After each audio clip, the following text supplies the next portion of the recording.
하나님 감사합니다. 오늘 귀한 안수입사봉사에 하나님 귀한 안수사님들이 찬양드렸습니다.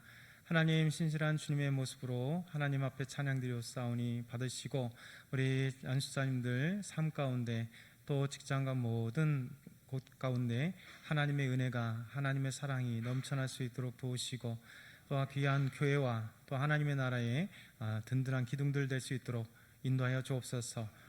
오늘도 하나님 저희들에게 말씀을 주십시오. 하나님 말씀 때문에 힘을 얻게 하시고 하나님의 말씀을 알므로 말미암아 우리의 생각과 우리의 판단과 우리의 것이 진리가 되지 않고 하나님의 말씀이 진리가 되어서 하나님 말씀대로 순종할 수 있는 삶이 될 수 있도록 도우시옵소서. 감사합니다. 예수 그리스도의 이름으로 기도드렸나이다. 아멘. 요한계시록 4장과 이제 5장은 천상의 예배에 대해서 우리에게 보여주고 있습니다. 천상, 다른 말로 하면 천국입니다. 또 다른 말로 하면 하나님의 나라, 그러니까 다 같은 말입니다. 천국, 마태복음은 특별히 이제 하나님의 나라에 대해서 천국이라고 이렇게 표현을 했습니다. 하늘의 나라, 그러니까 하늘나라죠. 왜 그러냐면 마태복음은 유대인들에게 쓰여진 복음서이기 때문에 유대인들이 하나님의 이름을 부르지 않습니다. 그래서 여호와의 이름을 아도나이라 부르거나 다른 이름으로 이렇게 불렀어요.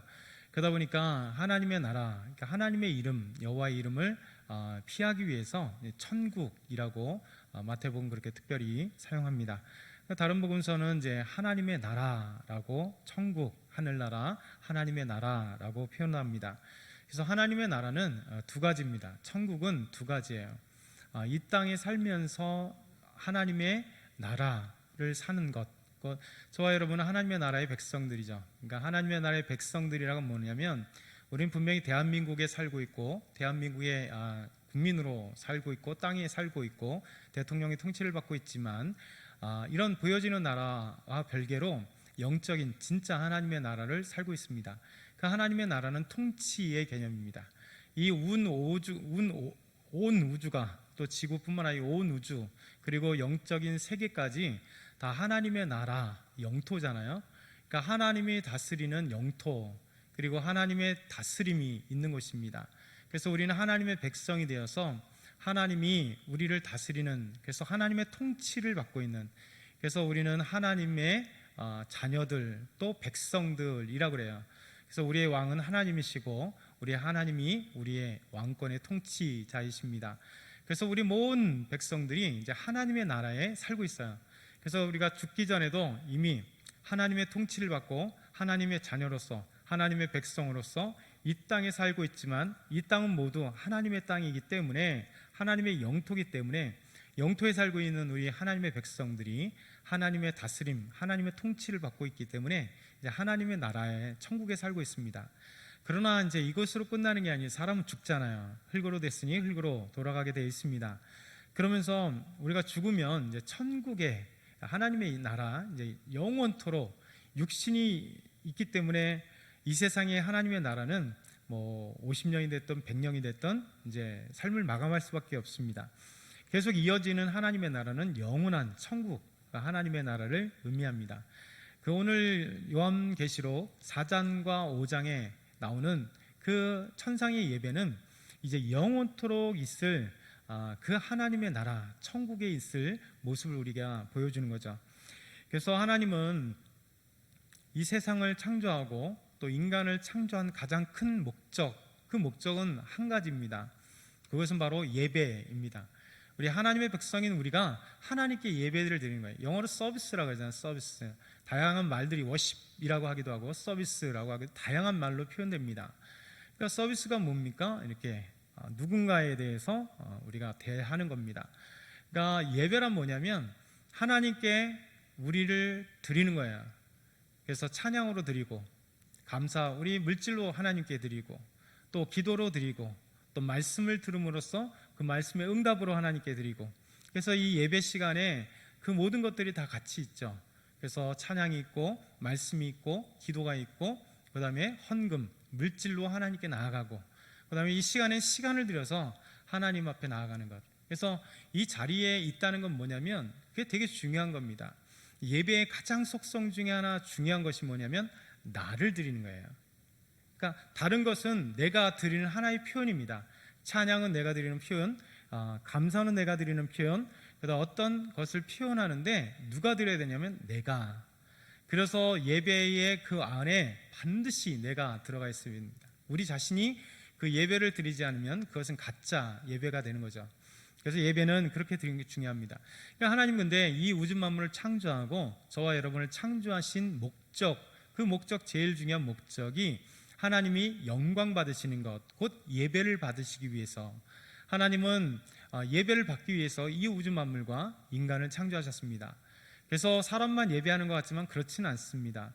하나님의 창조한 모든 자연의 아름다운 그 운행에는 사계절 또 이 우주 만물의 돌아감, 저 멀리 보는 은하들 그조차도 하나님의 영광스러운, 비록 생명은 살지 않지만 비물질인 이 지구나 아니면 수많은 별과 은하들이 그 목적, 하나님이 지으신 목적대로 살아가면서 영광 돌리는 것이 다 예배입니다. 하나님이 우리를 죄에서 구원하신 목적도 예배를 받으시기 위해서 그래요. 왜냐하면 죄를 짓고 타락하여 하나님의 자녀에서 떨어져 나가고 죄에 지은 즉시 영광의 하나님께 이렇게 구분되는 사건이 벌어진 거죠. 그러다 보니까 죄 있는 자는 하나님께 예배를 드리지 못합니다. 하나님께 나아가지 못하기 때문에요. 그래서 하나님은 우리를 예수 그리스도의 십자가의 피로 구원하심으로 말미암아 죄인에서 구원의 참된 목적도 예배, 다시 하나님께 나아가 하나님께 우리 모든 것을 드릴 수 있는, 그리고 하나님을 만나 영광스러운 삶의 그 현장을 체험하는 게 바로 예배인 것이죠. 그리고 아까도 말씀드렸듯이 우리가 이제 죽어서 영원히 가는 천국 안에서 그 영원토록 하나님께 찬양드리고 경배드리며 예배드리는 삶이 천국의 예배, 천국의 삶의 모습입니다. 그래서 오늘 요한계시록 4장의 말씀, 특별히 하나님에 대해서, 영광의 하나님, 예배 가운데 임하시는, 천상의 예배 가운데 임하시는 하나님의 모습, 그리고 오늘은 다루지 않겠지만 5장의 모습은 죽임당한 어린 양, 곧 예수 그리스도의 아름다운 그 모습을 찬양드리며 감격의 예배를 드리는 모습이 진행됩니다. 우리 한번 같이 1절 다시 한번 읽어볼까요? 준비 시작. 이 일 후에 내가 보니 하늘에 열린 문이 있는데 내가 들은 바 처음에 내게 말하던 나팔소리 같은 그 음성이 이르되 이리로 올라오라. 이후에 마땅히 일어날 일들 내가 내게 보이라 하시더라. 아멘. 사도 요한은 이 일 후에 라는 구를 사용합니다. 이 일 후에 무엇인가 있었다는 거죠. 그 앞에 사건이나 말씀, 그리고 그 이후에 계속해서 연결되는 다른 사건이나 말씀을 우리에게 전해주고 있어요. 이것이 요한계시록엔 참 다양하게 이 구가 계속해서 진행됩니다. 오늘 4장 1절에도 있지만 7장 1절과 9절에도 있고요. 그리고 15장 5절에도, 18장 1절에도, 그리고 19장 1절에도 이 일 후에 보면 15장, 18장, 19장, 4장 1절, 그러니까 앞에 장에 어떤 사건과 말씀이 있고 이 일 후에 이렇게 진행되는 것이죠. 그러면서 오늘 4장 1절은 그 앞에 있었던 말씀이 뭐냐면 1장 하반절부터 2장, 3장에 걸쳐서 어떤 말씀을 하냐면 소아시아의 7 교회들에게 우리 예수님께서 환상을 통하여 사도 요한에게 편지를 쓰라, 예수님 전달할 말씀을 글로 써서 보내라 하는 말씀이 7 교회에 대한 편지의 이야기들이 쭉 기록되었습니다.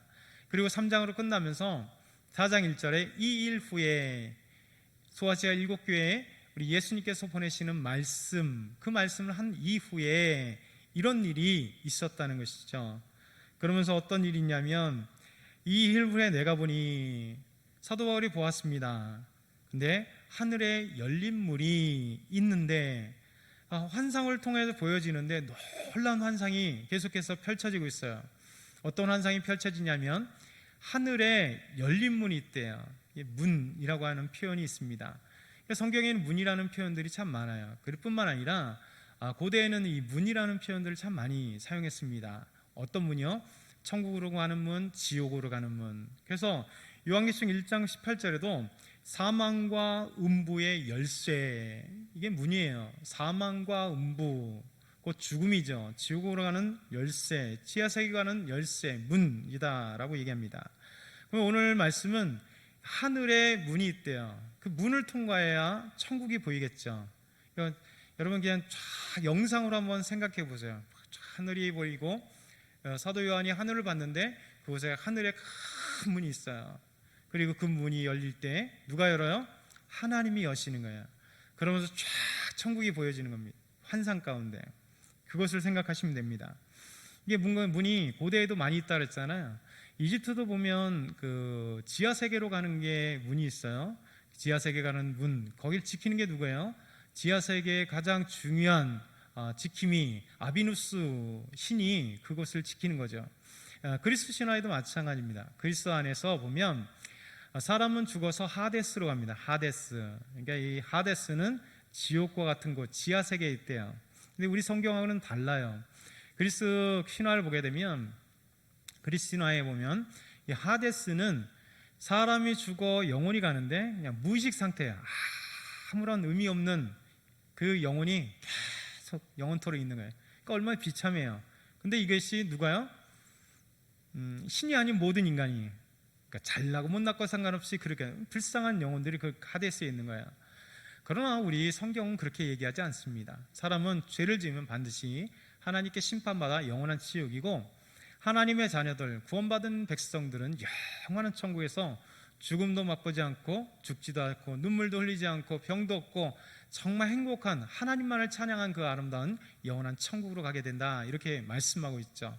그러면서 그리스 신화에는 지옥의 세계 하데스로 갈 때 거기 문이 있어요. 그래서 하데스의 문이다, 이렇게 있습니다. 그래서 그리스 신화가 있는 이 소아시아나 그리스나 아니면 여러 곳에 이런 신의 그 신전에 하데스 동굴, 이게 문이 있는 데가 있었습니다. 제가 이스라엘 있을 때 가이사랴 빌립보를 가게 되면 그 가이사랴 빌립보에 이제 성도 있지만 그 안쪽에 보면 바니아스 폭포 그 앞에 큰 신전 2개가 있어요. 신전 하나는 이제 그 깎여서 이제 신전의 건물들은 아무것도 없고, 이 바니아스 폭포 위에 큰 절벽 안에 거기 판신전, 목축신이거든요. 판신전이 이제 깎여 있는 것, 그 앞에다가 이제 신전을 했는데 이 돌멩이 신전은 다 무너지고 판신전에 그 조각만 이렇게 있습니다. 그 왼쪽에 보면 이제 로마를 다스렸던 첫째 황제, 통합 황제죠. 아우구스티누스 황제 신전이 있어요. 그러니까 아우구스티누스 황제 신전은 이제 큰 적도 없이 사라져 있습니다. 이게 터만 남은 거예요. 여기가 있었다라고 하는데 동굴이 있습니다. 동굴. 그 동굴이 뭐냐면 하데스의 동굴이다, 이렇게 얘기합니다. 하데스. 그러니까 지옥으로 가는 동굴. 그러니까 그만큼 두려워한 거죠. 아우구스티누스 황제 신전을 생기면서 황제로 신으로 섬겼잖아요. 신전이 있고 그 안쪽에 지옥으로 가는 하데스의 문이 있다, 이렇게 얘기를 합니다. 그러니까 문이라고 하는 것은 이렇게 지옥으로 가든 천국으로 가든 그 뭐 이렇게 많은 고대 사람들은 그런 생각을 했어요. 성경에도 우리 하나님의 환상 속에 이제 하늘에 문이 있다, 열린 문이 있다는 거예요. 열렸다는 거잖아요. 열린 문이 있는데 이제 사도 요한을 멋진 하나님의 나라로 소개하고 있는 것입니다. 그러면서 그곳에 내가 들은 바 처음에 내게 말하던 나팔 소리 같은 그 음성이 들리기 시작합니다. 요한계시록 1장 8절에 보면 큰 나팔 소리 같은 큰 음성이 사도 요한에게 들렸습니다. 그러면서 7 교회에게 편지하는 예수 그리스도의 말씀이 그때부터 펼쳐지겠죠.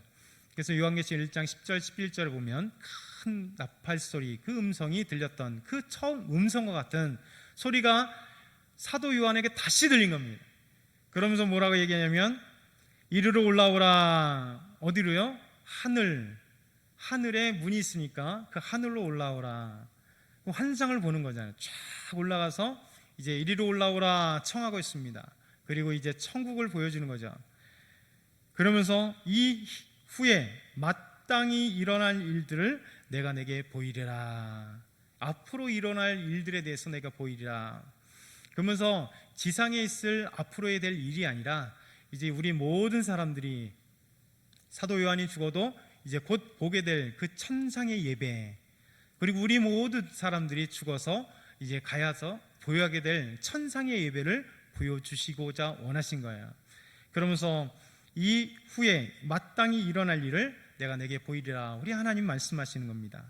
2절에 보면 내가 곧 성령에 감동되었더니 보라 하늘에 보좌를 베풀었고 그 보좌 위에 앉으신 이가 있는데, 사도 요한은 지금 이제 성령에 감동에 됐대요. 원어로 보면 히브리 헬라어인데, 헬라어는 뭐냐면 엔터 푸뉴마, 그러니까 영 안에서, 그러니까 영 안에 성령님이 안에 가득한 우리에게 가득하여 탁 사도 요한을 사로잡은 것입니다. 그래서 환상을 보여주는 거죠. 그러면서 천국을 보여주고 있는데, 그 천국에는 보라 하늘에 보좌를 베풀었고 그 보좌의 위에 앉으신 이가 있다. 여러분, 보좌라고 하는 것은 이 왕권을 얘기합니다. 권위, 권력, 위대함, 그런 뜻을 가지고 있어요. 여러분, 보좌, 왕이 보좌에 앉아 있잖아요. 하늘의 왕, 이 하나님의 나라 왕이신 우리 하나님도 보좌에 앉아 있다라고 우리에게 충분히 생각할 만한, 이해할 만한 말씀으로 나누고 있는 것이죠. 그래서 하나님은 보좌에 계시는 겁니다. 이 보좌가 베풀어져 있는데 그 보좌에 앉으신 이가 있었다. 곧 하나님의 보좌가 있고 그 영광스러운 하나님의 보좌에 하나님이 계시었다라고 말씀하고 있습니다. 그러면서 3절에 이렇게 말씀합니다. 여러분 3절 한번 같이 읽어볼게요. 준비 시작.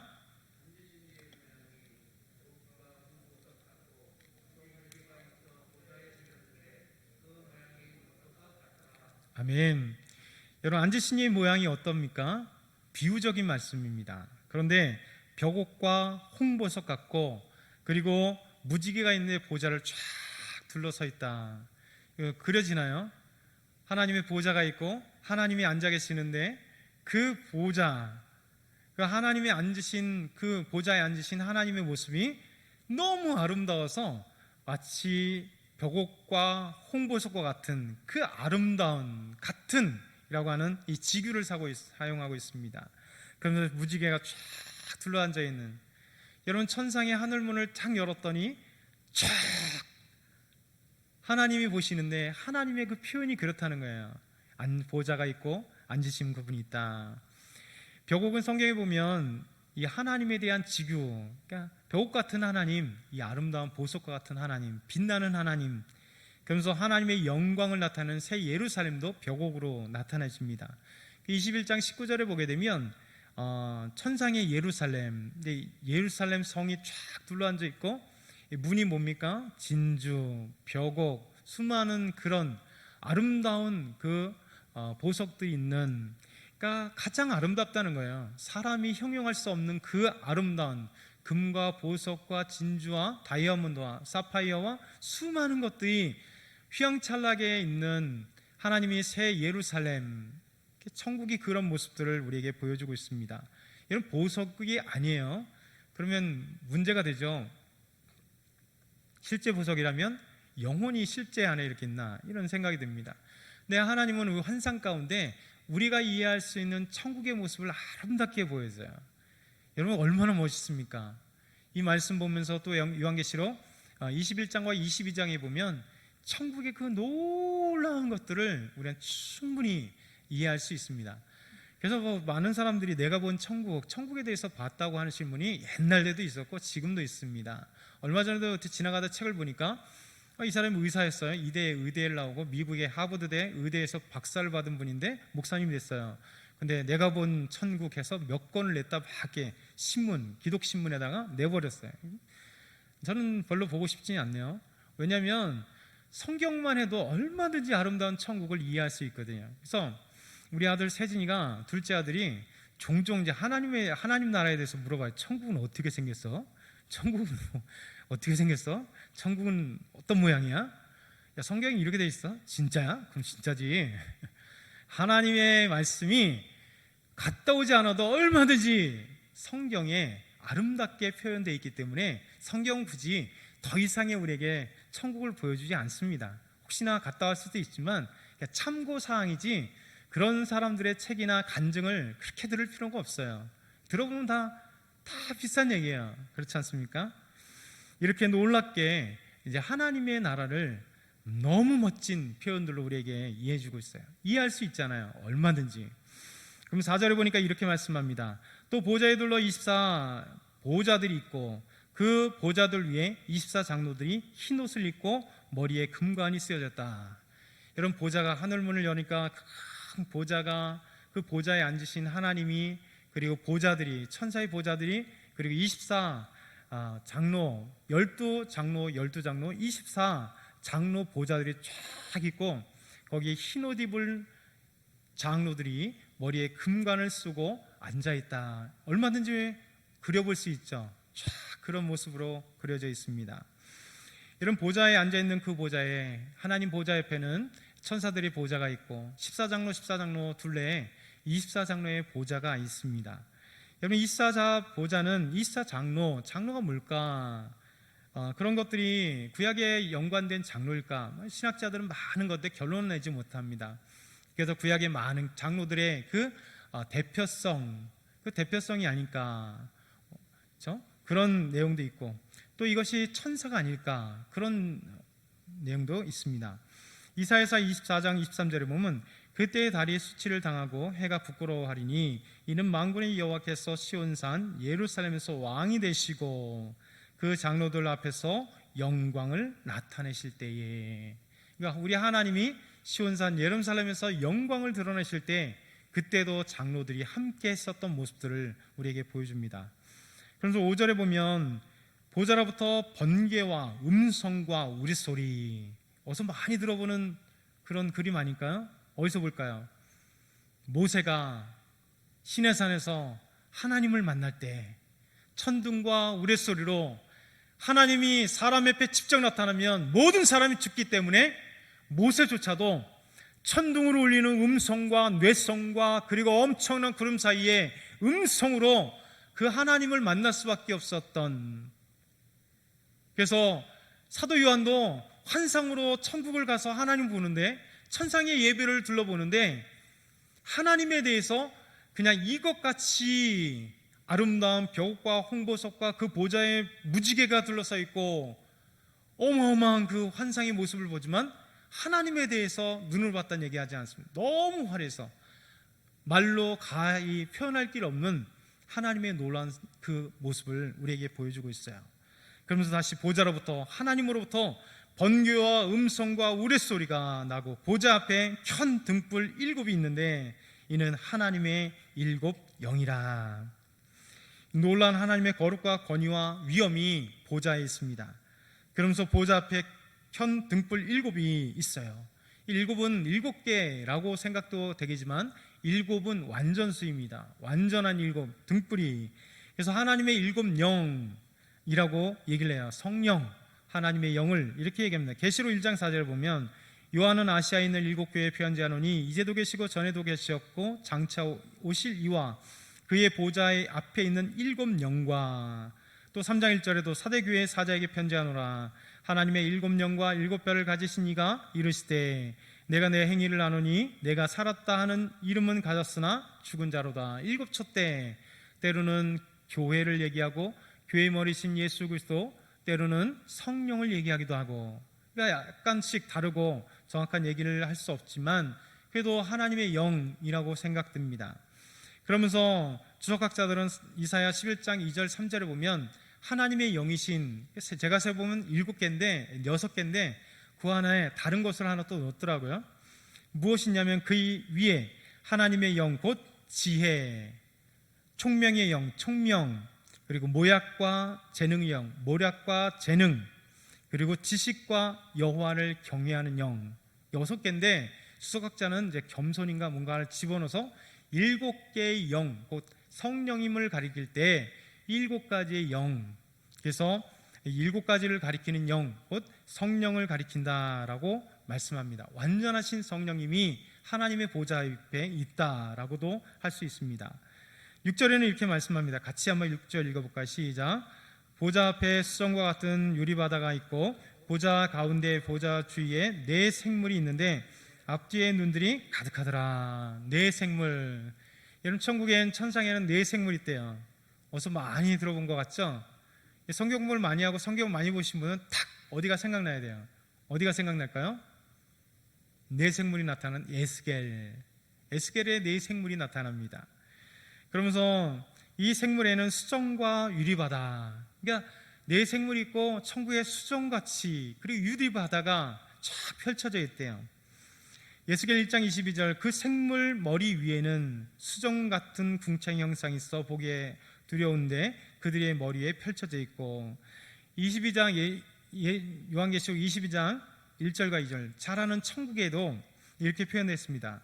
또 그가 수정같이 맑은 생명수의 강을, 수정같이 맑은 생명수의 강을 내게 보이니 하나님과 및 어린 양의 보좌로부터 나와서 길 가운데에 흐르더라. 강 좌우에 생명나무가 있어 12가지 열매를 맺되 날마다 그 열매를 맺고 그 나무 잎사귀들은 만국을 치료하기 위하여 있더라. 이렇게 말씀합니다. 그러니까 영원한 천국에 이렇게 아름답게 수정과 같이 또 유리바다 같은 그런 아름다운 강이 흐른다, 이렇게 표현되고 있습니다. 7절에는 그 생물이 무엇인지 말씀합니다.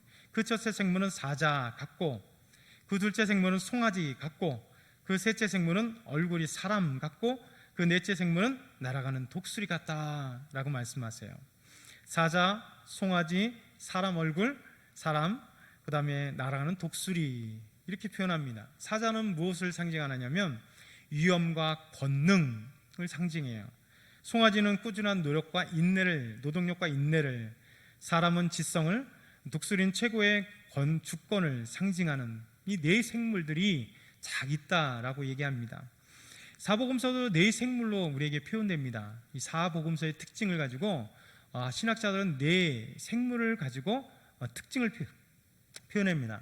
마태복음은 유대인들에게 쓴 복음서이기 때문에 유다에게는 사자, 라이온, 킹, 그러니까 이 사자 있죠, 하는 사자를 마태복음에 비유합니다. 왕. 그래서 유대인의 왕으로 오신 예수 그리스도, 마태복음은 그것을 표현하기 때문에 사자, 짐승을 하면 사자로 표현합니다. 마가복음은 고난받는 종, 여호와의 종, 이 고난받는 종으로서의 예수님, 정말 종으로서의 예수님.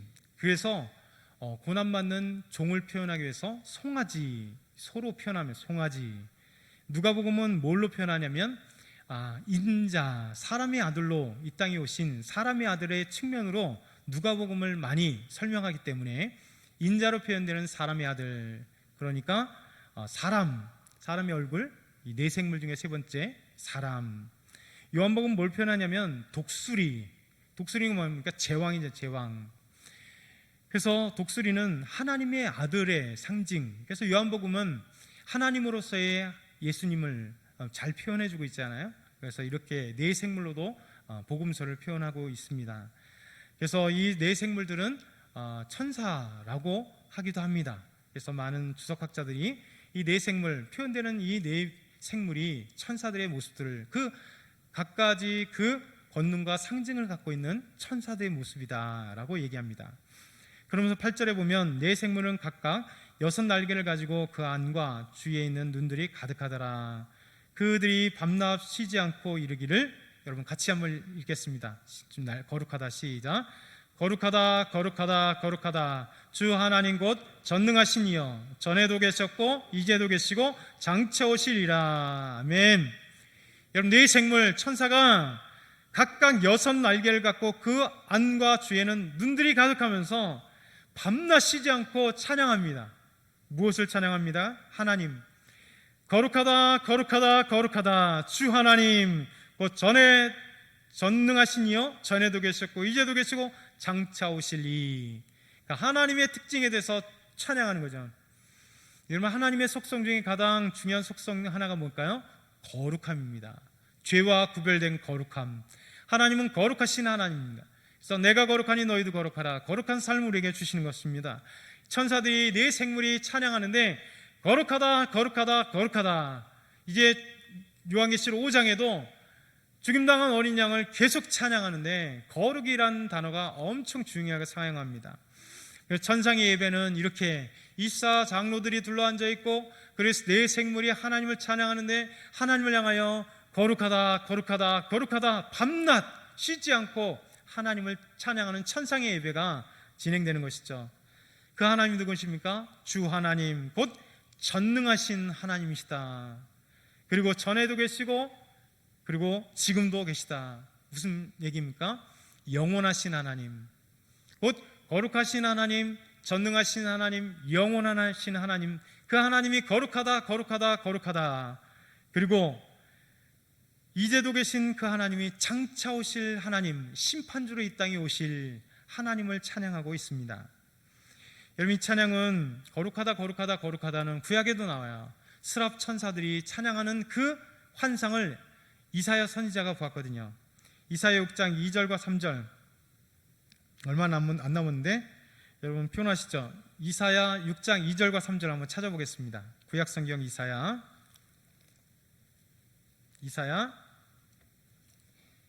6장 2절과 3절. 6장 2절과 3절. 우리 제일 빨리 찾으신 목소리가 자신 있는 분이 한번 크게 낭독 한번 해주시죠.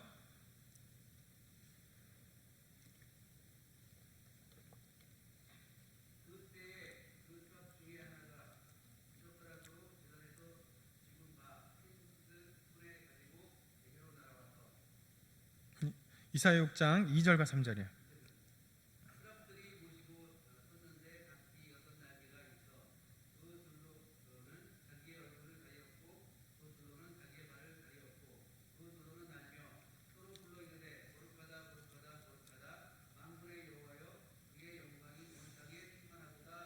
아멘. 저장에는 이렇게 스랍 천사들이 하나님을 향하여 거룩하다 거룩하다 거룩하다 하나님을 찬양하는 거예요. 놀랍게 찬양하죠. 이번에는 이제 영원한 천국에서 이렇게 아름답게 하나님을 찬양하는 겁니다. 찬양의 모습들이 있습니다. 전에도 계셨고 이제도 계시고 장차 오실 그 하나님을 찬양하는 그 찬양의 소리가 가득합니다. 9절에 보면 그 생물들이 보좌에 앉으사 세세토록 살아계시는 이 우리 하나님, 영원히 살아계신 하나님, 그분의 영광과 존귀와 감사로 영광 돌리며 존귀를 돌리며 감사로 하나님께 나아가는 그 천사들입니다. 10절에 보면 같이 읽어볼까요? 10절 우리 요한계시록 4장 10절 시작. 24 장로들이 보좌에 앉으신 이 앞에 엎드려 세세토록 살아계신 이에게 경배하고 자기의 관을 보좌 앞에 드리며 이르되. 여러분, 세세토록 살아계신 영원히 살아계신 하나님, 그 보좌 앞에 계신 앉으신 하나님을 찬양합니다. 그러면서 그에게 경배하며 아름답게 찬양하죠. 마지막 11절 마지막 같이 읽고 설교를 마치도록 할게요. 시작. 우리 주 하나님이여, 영광과 존귀와 권능을 받으신 것이 합당하오니 주께서 만물을 지으신지라 만물이 주의 뜻대로 있었고 또 지으심을 받았나이다. 아멘. 자, 우리 주 하나님이여, 영광과 존귀와 권능을 받으시는 것이 합당합니다. 찬양하죠. 주께서는 만물을 지으셨습니다. 이 만물을 창조하신 지으신 하나님을 찬양하고죠. 만물이 주의 뜻대로 창조되었다는 것, 하나님의 뜻 가운데 다 창조되었다는 거죠. 그리고 지으심을 받았다, 이렇게 찬양하고 있습니다. 여러분, 오늘 말씀 그냥 주의 같은 설교로 이렇게 오늘은 여러분과 만났습니다. 하나님의 뜻이 무엇인가를 하나씩 생각해 보았습니다. 이제 우리는요, 이 땅에서도 예배드리고 찬양드리지만 이제 영원한 천국에서도 이렇게 아름답게 하나님을 찬양하며 거룩하신 하나님, 능력의 하나님, 우리를 구원하신 하나님을 그렇게 찬양합니다. 다음에는 이제 요한계시록 5장 죽임당한 어린 양을 찬양하는 그 아름다운 천상의 예배가 또 어떻게 진행되는지 한번 살펴보도록 하겠습니다. 우리 기도드리겠습니다. 살아계신 하나님, 감사합니다. 저희들에게 귀한 말씀 주셔서 감사합니다. 천상의 예배, 이 땅 가운데서 아름답게 예배드리고 영원한 천국에서도 다시 또 드릴 수 있는 그 예배에 참여하기를 소망합니다. 저희들 함께하여 주옵소서. 예수님 이름으로 기도드렸나이다. 아멘.